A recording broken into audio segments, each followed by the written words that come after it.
You're listening to Glove Up or Shut Up on the Angry Marks Podcast Network.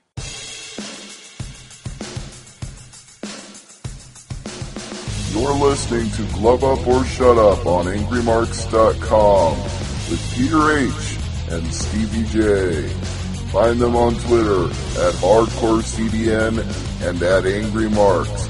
And now, for all news, reviews, and interviews in mixed martial arts, it's time for Glove Up or Shut Up from AngryMarks.com.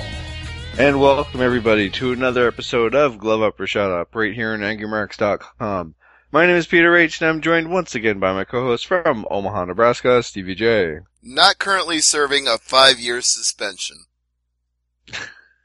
You're not? No. Not for any performance-enhancing drugs, not for any recreational use drugs, not for any abuse of testosterone or any replacement drugs. Alright, well we got Nick Diaz story to talk about. We've got a lot of shows to talk about this weekend and lots of news as well.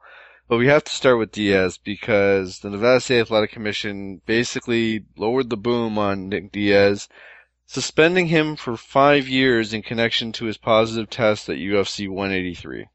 This is only because he'd already failed several times before. Each time they warned him, we're not going to be nice to you the next time this happens. He knew this, or at least you would think he knew this.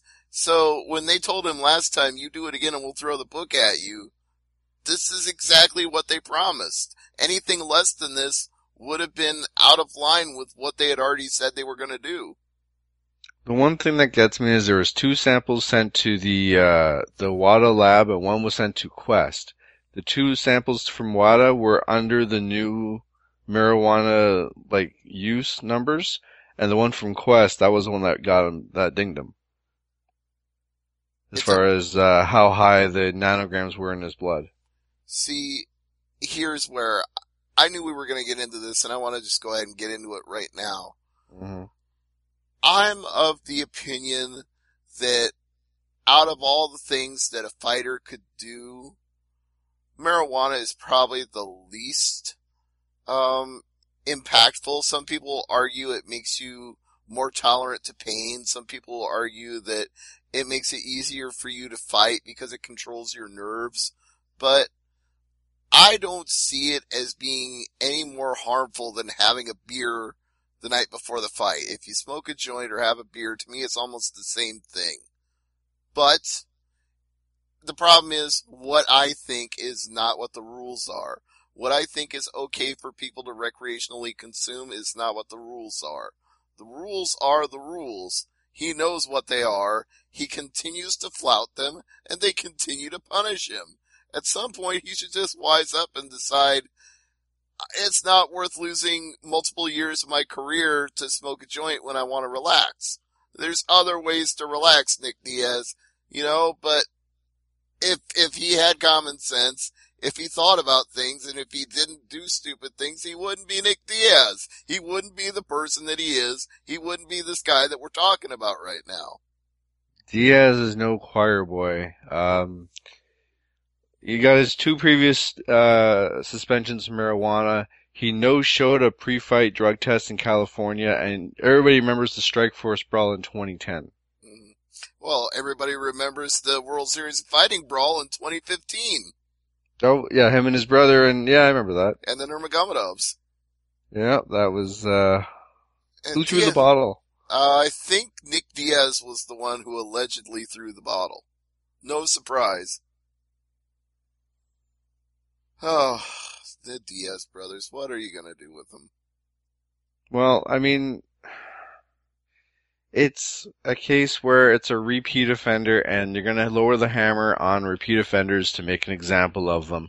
Some reporters are saying abuse of power, but others are saying, like you just said, that, he was told the next time you fail a test for like 1/10 of a milligram over the limit, whatever the limit is, we're going to throw the book at you.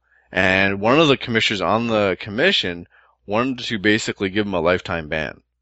But the other 2 said no. They talked about it. They gave him a 5-year ban. They dinged him, I think it was like $180,000 in Yeah, fines. it was like 30 or 40% of his purse. It was a big amount. Yeah, it's 33% of his purse, which is $165,000, plus the attorney fees, plus the costs for the connection for the hearing. So, Yeah, they you know, threw the that freaking hurts. book at him. They promised him they would, and that's what they did. And it's hard for me to have any sympathy for Nick Diaz anymore. Look, I like the guy. I like him as a fighter. I think he's a very charismatic person. I think he's got a great style, and he had one of the most impressive records in Strikeforce out of anybody going, and he carried that into UFC and became a contender right away and fought George St. Pierre, and everybody knows how that turned out, but hey, Nick Diaz is a personality. He's a fun guy to watch. It's just, there's so much baggage that comes with that. There's just too much. Now, Diaz didn't exactly take this lying down, and Of course not.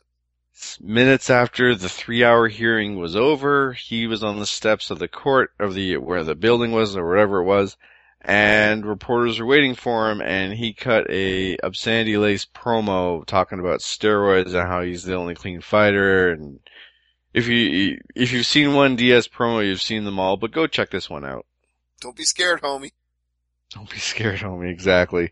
There was one thing I did want to mention on the pre-fight paperwork. He said on the paperwork that he did not have any drugs in the past 2 weeks. As Maury would say, that is a lie. The drug test clearly indicates otherwise. And you know what? The funny part is, if he was fighting in California, most of the time when guys get popped for marijuana in California, they get a very small fine and a slap on the wrist. And it's not like it's like Denver where marijuana is illegal. I hope you said legal and not illegal, cause... No, I said legal. Right. I couldn't quite hear you. No, it's one of those states that, you can recreationally consume as a resident of the state or as a tourist visiting, you're allowed to. Stevie J, the tourism minister for Denver. Not at all. I think the minister of tourism would be our good friend Okop. Oh yes, exactly. I believe right. I believe he once had a flight plan that went from Amsterdam to Denver to Los Angeles. Oh. Doritos, get your Doritos here. I kid, Okop, I kid. Or the corn chips, whatever the hell's on the plane. Anyway. But let's move on to this weekend's show, and this is the big Bellator show, and, you know, we've talked about the signings, we've talked about, you know, all the festivities that's gonna happen. But let's just talk about the card right now, because we've got the light heavyweight mini tournament to talk about. There's going to be the 2 semifinals and the finals, and they're going to be getting a tournament belt, the winner, and the winner also gets a title shot down the road. Right, but we do need to note that there was a change. The reserve bout for Dynamite 1 for an alternate for the light heavyweight tournament has had a shuffle. Yeah, that's true. It looks like Roy Botton is now fighting Francis Carmont. Yep, he's in because Philippe Lin's caught the dengue fever. A what? Dengue fever. It What's is that? a tropical disease spread by mosquitoes. Think like malaria. It's that kind of... Oh my god. Yeah. Somebody should have bought this guy a mosquito net. Oh, poor guy. Yeah, sucks. That's shitty timing, but maybe if he'd flown over here a few days earlier to get ready, maybe he would have been okay, but who knows? Now on my list of fights here, sorry. That sounds like you got dengue fever now. Yeah, I got tired already. This fight, the alternate bout, that's the prelim fight, correct? Yeah, it's on the prelim card. Now, where on the prelim card would you put this? You're asking me a question that's physically impossible to answer because there are 20 fights on this card. I can't tell you where anything goes other than the main card because there's so many fights that are going on. There are fights that are happening simultaneously. There are prelims that are going on in the Glory Cage and the Bellator Cage at the same time. A Glory Ring, it's not a Glory Cage. Whatever the hell it is. I don't watch kickboxing. I would put this at the top of the prelim card. So you have the main event of the prelims is the alternate bout, and then you start off the main card with the 2 tournament fights. Well, I think the tournament fights are probably going to lead off because they're going to have Josh Thompson either second or third from the top. They're going to have him right up near the top. Now, we talked about this, I believe, off air. I don't think we talked about this last week because it didn't happen until after the show aired, but they released the rules for the tournament here. It's not your standard 3-round fights. No, but I told you it looks pretty close to one-night tournament rules I've seen before, where they limit the first round guys to a couple rounds only, and if it's a draw, it goes to the judges, and they submit who's like the most worthy fighter to advance. Did they have that pride rule when Bellator had the tournaments? Well, Bellator didn't do one-night tournaments before, so they didn't have to worry about it because guys could take a full fight and then take another full fight a few weeks later. Yeah, so it was a real bracket, not a one-night bracket, but it was a full 3-round fight in the bracket sense. Anytime I've seen a one-night tournament, they've usually limited the opening round guys to 2 rounds. And the elbows, you can't use elbows. Right, because if you get cut up, then you'd be knocked out of the tournament. Now, what are the odds that, let's do Todd's odds. What are the odds the 2 winners actually advance? I'd say, given this is going to be a wrestling-heavy tournament, pretty good. And, if you cut up your opponent good and he wins the fight but can't continue, hey, you replace him in the tournament. Mm-hmm. So you cut him up, you lose, but he's too damaged that you advance. No, I see a problem here. I think actually, in that case, probably an alternate comes in. You think so? I think so. Alright, so let's talk about the 2 fights here. Let's start with Phil Davis and Emmanuel Newton. Alright, Mr. Wonderful making his Bellator debut in this fight, and obviously his credentials coming in are that he wrestles, and wrestles some more. He's got that Penn State background, which makes him really tough to handle. And the other thing that he's got going for him is that he's very, very hard to finish. He hasn't ever been knocked out. He's only been tapped out once. So, lots of good things going for Mr. Wonderful in this fight, but Emmanuel Newton is a guy that everybody always consistently just underestimates, doubts, because he doesn't look like the biggest light heavyweight. He doesn't look like the strongest light heavyweight. He seems to be kind of reckless and abandoned, but then people lose to him. That's how he won the Bellator light heavyweight title in the first place, was everybody doubted him, and he did it over and over again to people. He knocked out King Mo with a spinning back fist. He choked out Lim Vassell. I mean, this guy is a finisher. He knows how to win fights even when he's having to come from behind. I said it to him when I interviewed him. Sometimes with Emmanuel Newton, he just needs to taste his own blood, and once he does, he gets better in the fight. So, you know what? I'm gonna say Phil Davis probably wins this by out wrestling him, but you never count Emmanuel Newton out. Of the 2 semifinals, is this the one you're looking forward to the most? I think it's probably going to be more exciting than the King Mo fight, and that's no fault of King Mo's. I just think, King Mo always talks about wanting to knock everybody out. He did when I interviewed him. That's kind of his MO, is to say that in interviews. And then it turns into a wrestling match. And yeah. I really don't have a problem with that. That's going to sound like a criticism, but it's not, because I like King Mo. I like the way he fights. I like the fact that he knows how to win fights. And I like the fact that when people give him crap for it, he just keeps doing it anyway. So if he wrestles Linton Vassell for 3 straight rounds to pick up the win, I got no problem with that at all. You say 3 straight rounds? Sorry, I meant 2 straight rounds. You knew what I meant. I know what you meant. Alright, so I'm gonna go with Newton in this as a mild upset, although I wouldn't be surprised if Davis wins. Now, I'm looking at the rules here because we just talked about like the 2 rounds and I'm gonna call it the pride rule of by merit of his performance is what the technical term is for this. If they goes with a draw and the judges pick a winner. A minimum of 30 minutes will separate the end of the semis and the beginning of the finals. So, how does that work? Are you going to have semi-final as the first 3 fights, or semi-semi, 1 fight, then the finals? I guess you have to, with a minimum of 30 minutes, you have to have 1 fight in between. Yeah, probably the Josh Thompson fight. That's what I would do, exactly. The tournament final will be contested the same as a non-title fight with 3 5-minute rounds and 2 1-minute rest periods. A draw will trigger the same process as the semifinals, only the fighter who gets the most votes will be declared the winner. This is the rule here that I saw that caught my eye. If a semifinal winner cannot advance due to injury, a survivor rule will be put his opponent into the finals. If that opponent cannot advance, however, the winner of the tournament reserve bout fight will advance. To advance, all tournament participants need medical clearance. So you could bust up your opponent, lose, and still advance. You say that in theory, but I don't know if that's actually the way it's going to work out.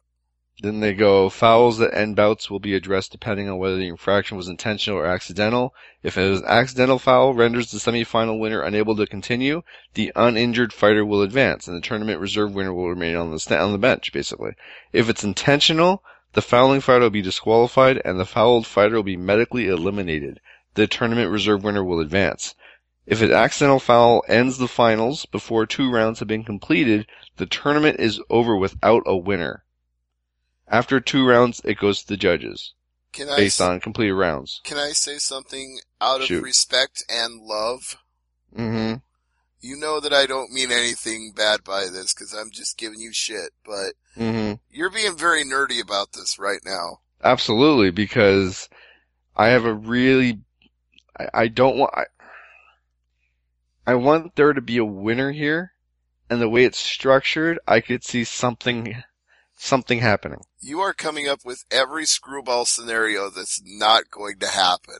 It's Bellator. Something always happens. No,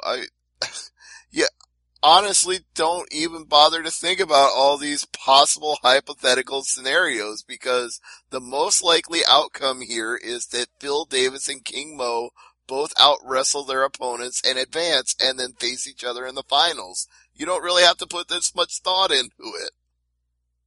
Well, let's move on to the King Mo Linton Vassal fight. I mean, you just said it yourself, you see King Mo advancing. Right. What do you see?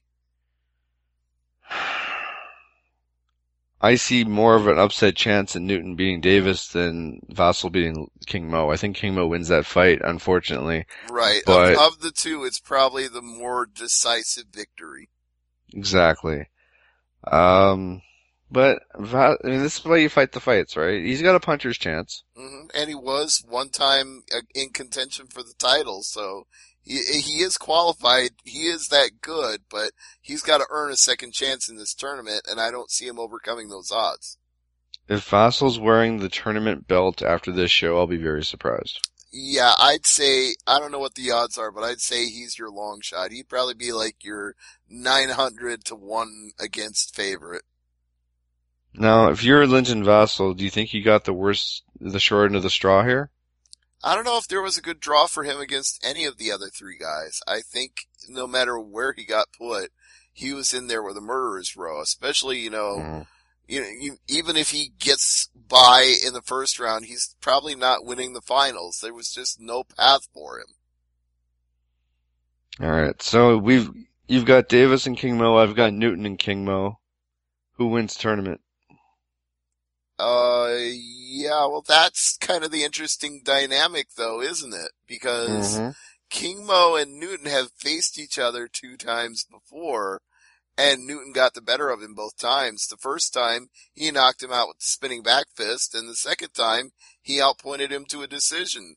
And just go ahead and listen to my interview with King Mo on MMA Mania right now, because King Mo, he admits the first time he got caught. He's like, yeah, he caught me. That's that. What are you going to do? But the second time, he feels like he got completely ripped by the judges. In his words, I did more damage. I took him down when I wanted to. Every time he got up, I nailed him. You look at him, you look at me. Who got the worst end of that fight? For him to get the judge's decision was a total robbery. Do you agree with that?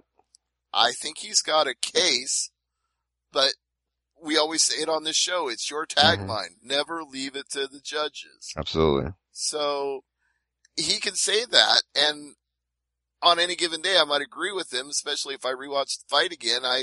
I seem to think I thought he won the fight at the time, but I also thought he won the Rampage fight at the time too. So King Mo just needs to not let it go to the judges, but a wrestler will often let it go to the judges because that's what they do, wrestle. So anything's possible here if they end up in the finals against each other, which I honestly think maybe that's a little bit of the reason that I'm picking Phil Davis, because a third match between the two would be dramatic for television purposes, but it would be much more interesting to have two other people in the fight. Well, yeah, I mean, I've got Newton and King Mo going to the finals, which, yeah, you kind of made my arguments for me. Yeah, I'm going to go with Newton winning the tournament. You know what? Since I've got Davis and King Mo in the finals, I'm going to go with King Mo losing to Phil Davis. Wow. There you go. I mean, they did bring in Phil Davis for a reason. You know, they're banking on him being a big superstar of their light heavyweight division. And he gets the winner of Liam McGeary and Tito Ortiz.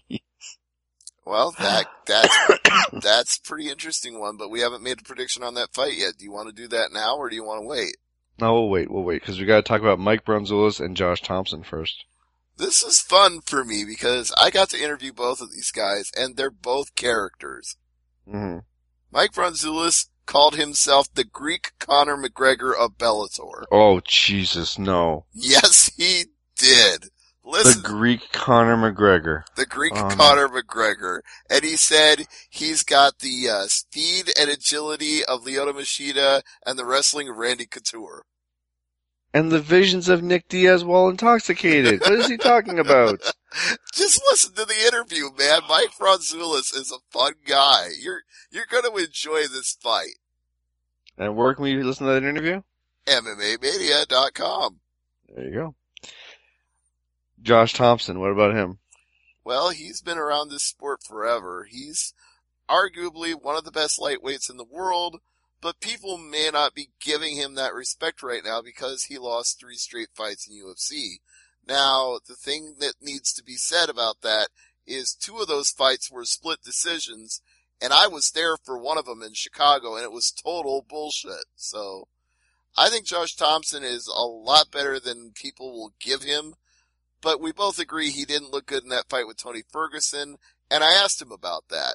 And he said he got clipped in the second round, he wasn't himself after that, he'd think about things that he wanted to do, and before he could do them, they were already gone. Like, his reflexes were slowed down that much by getting caught with that one shot. So, he admits he was out of it in that fight, but that's why you fight the fight. Sometimes you win, sometimes you lose, so he's not making any apologies over it. He's just saying now he's in a better place in his head and he's in a better organization that's going to pay him better, and he has more sponsors now and he's earning $30,000 more for this fight. So he's motivated. He's looking at this like it's a brand new start. It's back in my hometown, and how can I lose in my hometown? Does he win? Yeah, I'm going to say that Josh Thompson probably wins by knockout. Really? Yeah, I mean, I like Mike Bronzoulis. I think it's great that he's back in Bellator again, and I hope he sticks around this time. But again, I'm looking at the reasons behind things, and they didn't bring Josh Thompson in to lose in San Jose. No, I think it's a statement fight for him for sure. I mean, if he can't win this fight, there's something wrong. If he can't win this fight in his hometown, in basically the hand-picked venue for him to be at, I mean, yeah, that's a problem. I think if he loses this fight, there's an injury involved. Yeah, that sounds about right to me. Alright, so let's talk about the main event. Yes. Alright, Liam McGeary and Tito Ortiz for the title in the light heavyweight division. Boy, oh boy, what do you do with Tito Ortiz here? I mean... Okay, it's a tricky subject to talk about because I have to take my personal respect for the guy versus what I think are his chances in 2015. So let me say he's an all-time legend of the sport. He deserves UFC that. Hall of Famer. Yep. Yeah. UFC Hall of Famer, legend of the sport, defended the light heavyweight title 5 times in a row back in the early 2000s. I mean, that's a remarkable accomplishment in any era of any time. The problem is, since 2006, his record is, shall we say, spotty, not spectacular.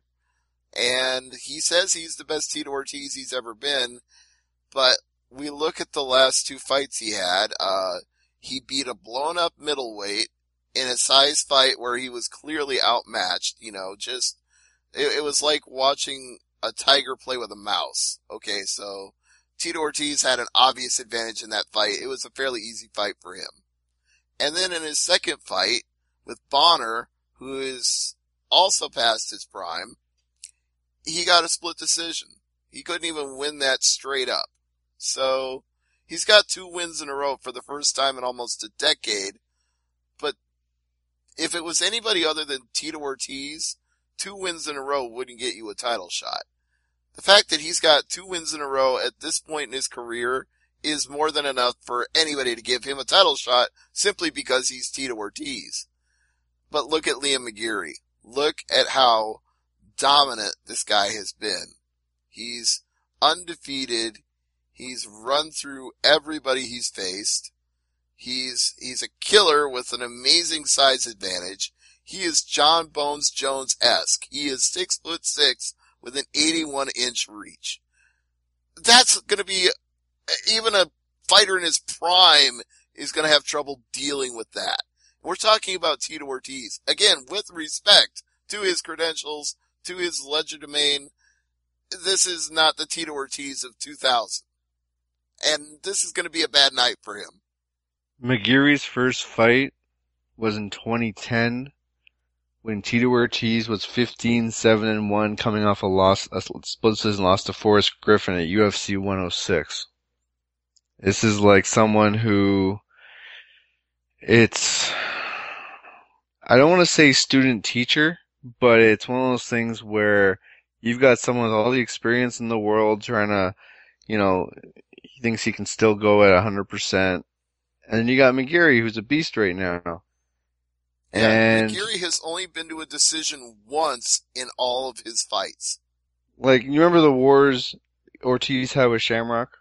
Yeah, and I actually wrote a little bit about that this week, about how each time the fight took place, it was less necessary than the last time, because by the third time, that result was so academic. You knew Tito Ortiz was going to kick his ass before the fight even started. And actually, we'll get into it, but I got something to say about that when it comes to World Series fighting.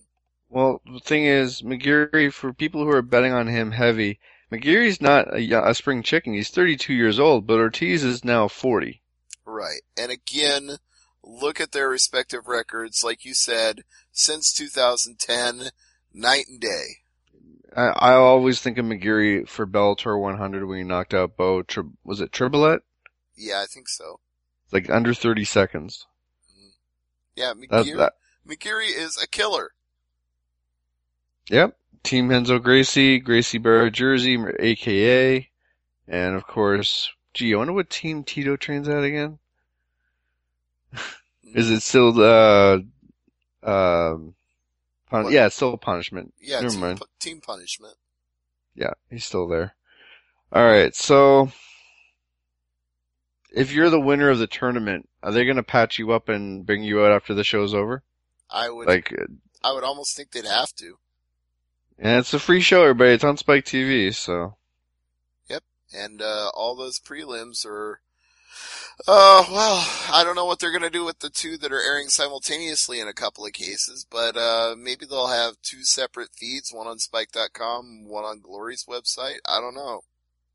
Now, the funny thing is, I was trying to figure out why they put this show this late in the season. Like, why have a fall show? Especially a free TV show. Well, it's because they're going to do a tentpole show every 2 to 3 months. That's the plan right now. Yeah, but my point is the timing of the show is the fall TV schedule starts basically on, except for one show, starts on Monday. Right. Well, we had the season premiere of Raw this week. Okay, 2 shows start their seasons this week. I don't consider Raw to have a season. I think that's total bullshit. No, there's a doubleheader on Monday Night Football. We gotta pop the rating. Yeah. Didn't work, by the way. They didn't gain like 0.1% of viewers. Well, if you watch Raw, you know why. Yeah, and the demo was down too. They were way down in their target demo. Good football game though. Yeah, who won, by the way? I know that, Minnesota lost. AP didn't do very well in his first game back against San Francisco. And I'm trying to remember the other game. It was Atlanta against, Matty Ice. Atlanta came back and won, I believe. So Peterson didn't even get 100? No, like 10 yards for, I want to say 10 carries for 36 yards or something like that. That's subpar. Oh, it's his first game back in a while. I mean, I know, but that's subpar for Peterson. He'll probably come back next week and run for like 150 yards or something. But they play a tough team there in San Francisco. So no, I mean, no shame in the matchup. But I had too much work to do on Monday night, so I couldn't even tune in for it. I didn't watch Raw or the football game. Last football game I watched, in fact, was Giants and Cowboys on Sunday night. And I thought you were going to say Iowa State. No. In fact, I'm going to let Rob the Mini have it on Thursday because he said that the Cowboys were going to be a mediocre team. You going to give the Dave Meltzer line on him? Yeah, that's not going to happen. Oh man, give him hell for that for sure. But, I mean, it's good that, the football's back. We got the fall TV coming back. That's why Bellator chose this Friday night, because there's a lot of shows that are airing Saturday night. Oh, Saturday night, sorry. But I mean, well, don't feel bad about it, because Joe Warren said the same thing. Well, it's better than what The Miz said on Raw. That's true, but... Did you catch what he said? No, anything The Miz says is automatically dumb, so that goes without saying. But I think he referred to Sunday's pay-per-view as Hell in the Cell. Okay, he can call it whatever he wants to, but I'm trying to tell you something here. Yeah. When Joe Warren makes a mistake, are you gonna correct Joe Warren? I sure as hell wasn't. He said Friday night like 3 times, and I'm like, you know what? It's Joe. I'm just gonna let him keep talking. No, it's like, hey, tell him he's short. See what happens. Kevin just said somebody dropped a bomb. I'm trying to find out what. I'm on the air with Peter. In what regard? Huh. I'm on the air. What happened? Tell us. Let's get some breaking news from our producer, Kevin. Will he call in? Producer for all the other shows on the network. This one is self-produced. Absolutely. So, come on, Kevin. Type a little faster. Somebody else get erased from history? I don't know.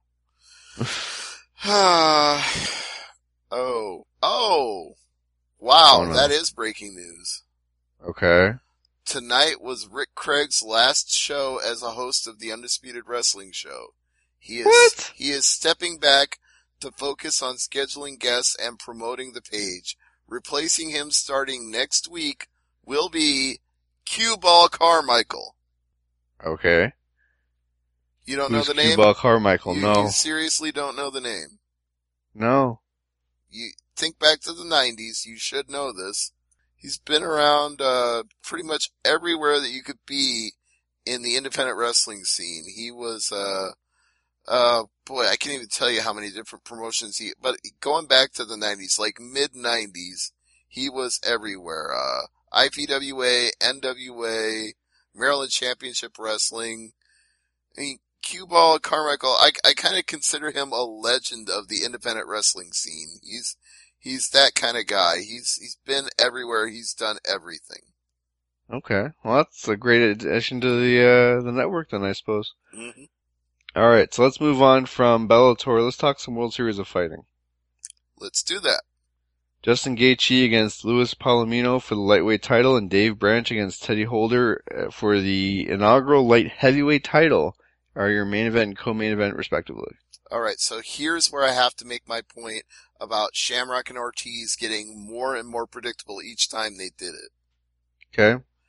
I'm looking at this fight between Justin Gaethje and Luis Palomino, and I don't see how this goes any differently than the first time they fought, because Gaethje is the younger fighter, Gaethje is the faster fighter, Gaethje clearly was not rocked by Luis Palomino's power. No. And he does have a lot of power, and let's not deny that. He can knock out most people with his hands, but Gaethje has proven he can take Palomino's punch and keep coming forward. And in that kind of fight, how does Palomino do any better than he did the first time? Because when neither one of the two could knock the other out, Gaethje just started chopping him up with leg kicks until he crumbled and finished him off on the ground. So, and the thing is, Gaethje actually promised me in his interview that he was going to finish him even faster this time than he did the last time. And at this exact moment, considering he's one of a handful of undefeated world champions in this sport, I mean, we're putting him on the same category as Ronda Rousey and Liam McGeary and Chris Weidman. Who else can you say that about? It's undefeated as a champion, you know. Justin Gaethje is that damn good. Yeah, I see your point. I'm trying to think of a clever comeback, and I'm having trouble finding the words right now. What about the co-main event here for the inaugural title? I like Teddy Holder a lot. I like David Branch a lot. It's tough because I've interviewed both of these guys and consider them both first-class individuals through and through, and great athletes. I mean, Teddy Holder is consistently underestimated because he's been around since 2008, but he hasn't been in the spotlight the whole time. But quietly, he's been knocking out one guy after another, so maybe it really shouldn't have been a surprise when he got bounced into the tournament at the last minute and knocked out Thiago Silva. Maybe people should have seen that coming all along. If he got the opportunity, he was going to take advantage of it. But then I look at the guys that he's fought, and I look at the guys David Branch has fought, and even the guys that David Branch lost to are better than the guys that Teddy Holder beat. Quality of competition is your key to this fight, and I think Branch is the more experienced fighter who's fought better competition, which is why I'm going to pick him to win. Yeah, I could see Branch win that fight as well. Also on this card, on the prelims, is Krasimir Maldonov against Clifford Starks. That could go either way, but you asked me to flip a coin right now. I'll say Mladenoff probably wrestles his way to a win, but Big Cat could surprise him. I see why you're going that way for that fight, but it's just it sounds like another boring pin him down snore fest. You know what I mean? I don't like these fights where the guy would just wrestle you down, keep you down. It's like, you're not better than me. I'm not gonna finish you. I'm just gonna hold you down for 3 rounds. That's not a fight. That's boring. That's not That's not mixed martial arts. Well, you know what? That's exactly how Phoenix Jones feels about his last fight with Emmanuel Walo. He told me Walo was a boring-ass fighter who won't be able to find anybody else to fight other than Phoenix Jones, so when he's sitting on his couch for 6 months with nothing to do and not earning a paycheck because he's boring and nobody wants him, when I call him out, he'll take the fight. So Phoenix Jones has a plan right now. He wants to beat Roberto Young at this card, and then he wants to get a rematch with Walo. Wow. Alright, so let's move on to Titan FC, because there's actually 3 title fights here. Pat Healy fights Rick Hahn for the lightweight title, Andre Harrison fights Desmond Green for their featherweight title, and Tim Elliott fights Philippe Efran for the flyweight title. Alright, Peter, you go first then. I got Healy win the lightweight title, Desmond Green winning the featherweight, and Tim Elliott win the flyweight. Oh my god, you and I are 100% in sync on this. Ha ha ha. Well, there you go. Any other fights on this card that strike you, that catches your eye? No, I think that we'll just stick with the title fights because I really don't know anything about the non-title fights, but I do know it'll be on UFC Fight Pass. That's going to be from the Clark County Fairgrounds Event Center in Ridgefield, Washington. Mm-hmm. All right, RFA, another show this weekend. Oh my god. Main event is Brock Jardine against Anthony Smith. All right, who do you got in that? Oof. Brock Jardine by decision? That sounds about right to me. That's all the fights I see on here that catches my eye. And if you want to add a fifth show to the mix, Combate Americas is this week. With our friend Alberto Del Rio from the World of Professional Wrestling. Yep, he will be there as an announcer, and I interviewed a former Invicta fighter who is making her return to the sport after retirement on that show. Oh, wow. Nicdali Rivera Kalanick. Nice. Alright, so let's move on to the news. We got lots of news to get to here. Let's talk Cyborg Santos. She's fighting at 140 on Invicta's FC 15 card. So that'll be in November. Alright. So 140, Stevie. She's almost there. We'll see. You said it's still to see about Fedor. No news on that this week, as far as I know. Elias Teodoro fights Thiago Santos at UFC Fight Night 80 in December. I thought that was Teodoro. Yeah, Teodoro. He's Canadian, he's French, you ought to know this. Some French names I butcher like I don't believe. You butcher like a hog farmer, huh? Pretty much. Put this in the column of finally, but Pedro Hizo has announced his retirement. He wasn't retired already? Exactly. 41-year-old UFC vet Pedro Hizo wins the fight in Brazil, then announces his retirement. Well, he went out on a win then. I guess that's, when you want to go out the right way, that's kind of the way to do it. Yeah, go out on your sword and, hopefully No, you win. no, going out on your sword would be losing, dude. That's true. Let me ask you something. I saw this a couple weeks ago, and I've taken a laid-back approach to this story, and I want to get your opinion on it. Do you think there's an Eminem curse in UFC? How do you figure? The majority of fighters recently who come out to a song by Eminem lose. That thought had never even crossed my mind. I saw that story. I had to think about that. I'm trying to think of the fighters I remember hearing Eminem when they come out to the cage. It's like, he lost, and they lost, and he lost. I'm like, Jesus Christ, there is a curse here. I don't think it's a curse of any significance. I don't think it's like the Billy Goat's curse. Oh, again with the Cubs. How many years has it been now? I don't know, probably about 100.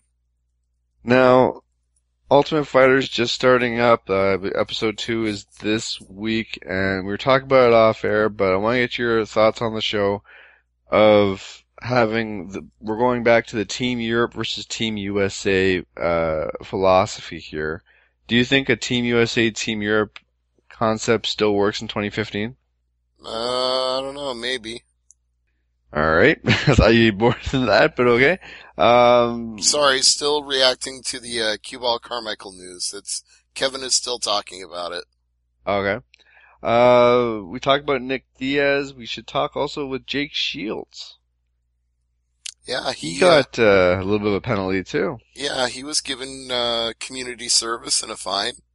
Yeah, 50 hours of community service, and Paul Harris, actually his hearing was delayed until next month because his wife's expecting to give birth to their child any day now. So that's a pretty good excuse not to or a pretty good reason to have your hearing delayed. If I can think of other reasons you have your hearing delayed, and being at the hospital with your wife is about to have your kid, that's up there. But according to Ronda Rousey, she is now the highest paid fighter in UFC. I can't think of anyone that makes more than her. Maybe Anderson Silva if he ever gets back for another fight. He's suspended for what, another 6 months? Right.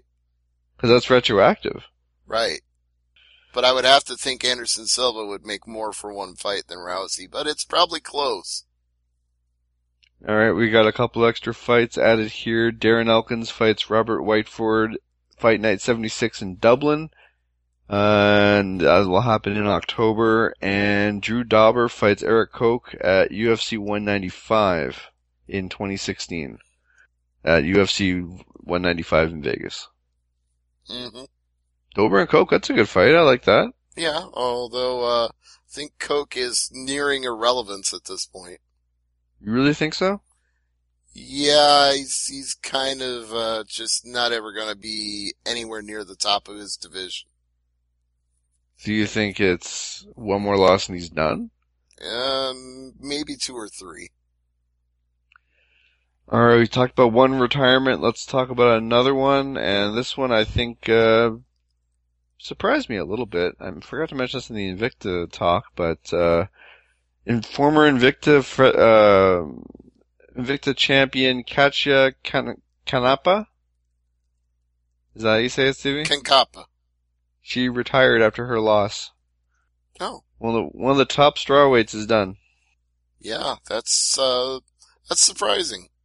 14 fights, Stevie, that's it. Yeah, that is very surprising. Yeah, that's, that's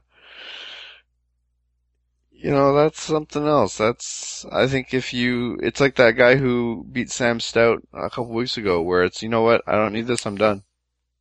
But she's one of the top fighters on strawweight. Yeah, so, I just really don't even know how to react to that. Yeah.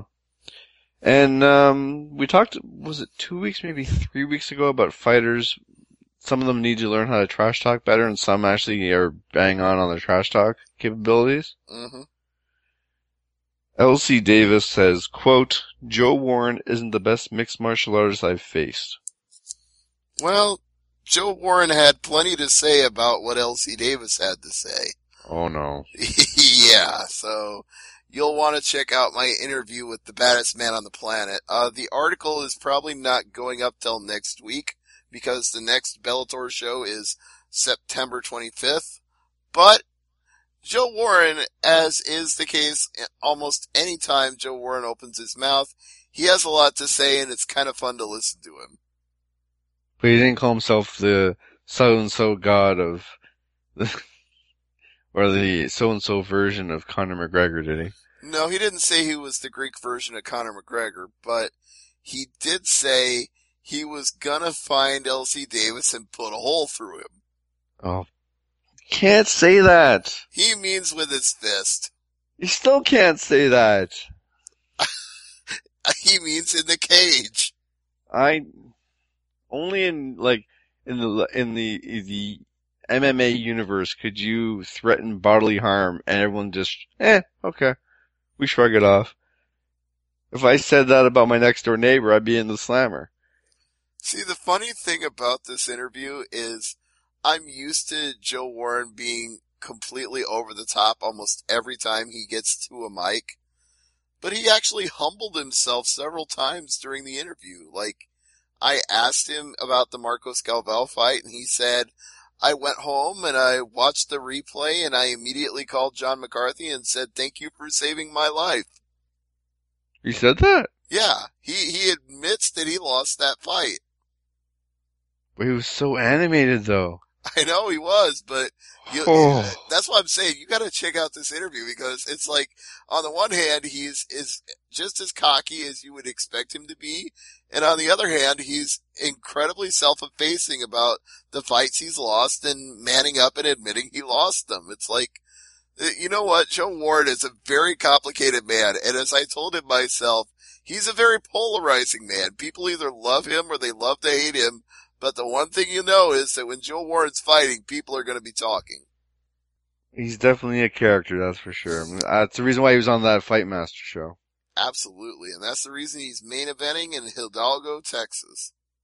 It's a shame they don't, it's a shame that they don't have that on DVD. Like, well, they release Ultimate Fighter.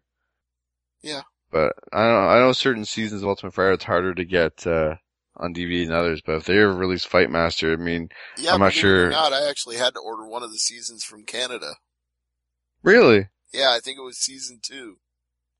I couldn't find it in stores anywhere here, and this is years ago, mind you, before they had the UFC Fight Pass and on-demand libraries of everything on the internet, but I wanted to rewatch that second season, and I went to every store around here, and I couldn't find the DVD, so I finally ordered it from some website in Canada that would actually ship to the U.S. Well, I've got the first 6 or 7 Ultimate Fighters in my collection right now. Yeah. Plus, I've got like the first 7 or 8 Dark Ages shows as well. Right. Yeah, I've got more shows than I even care to count, but now that I have Fight Pass, I don't even have to go through my DVDs anymore. Almost everything I want to watch is there. That's true. Although the Dark Ages shows, it still throws on once in a while just for nostalgia purposes. But because they have the commercials for the old buy the catalogs and buy the merch before the show. It's right. Yeah. Well, they had to shill their own shit because they weren't making money any other way. Yeah, that's true. They have to go back to cutting those promos. Alright, what's on tap for Thursday Night AMP this week? I don't know right now. Scott Lost was on last week, so all I can say is check that out and look forward to more. And check out the other good shows on the network like Raw Reaction, SmackDown Rundown, Impact Implosion, Over the Top Radio. Obviously Thursday Night AMP. Any other shows I'm forgetting? Nope. Alright. Anything else you want to plug, boss? Okay. Well, for Stevie J, I'm Peter H, the Hardcore Canadian. Thanks for listening. I'm at Hardcore CDN. He's at Angry Marks on Twitter, and the YouTube channel is AngryMarks.com. YouTube.com/AngryMarks.com. All one huge word. You know Correct? what? I do have one thing I want to promote. Shoot. Everybody needs to look up Peter H on Facebook. Go to his official radio broadcaster page. Oh, crap. And like the Peter H page. Well, I appreciate the plug. No problem. That's what I'm here for. Alright, well, as I always say, never leave it to the judges. Good night, everybody.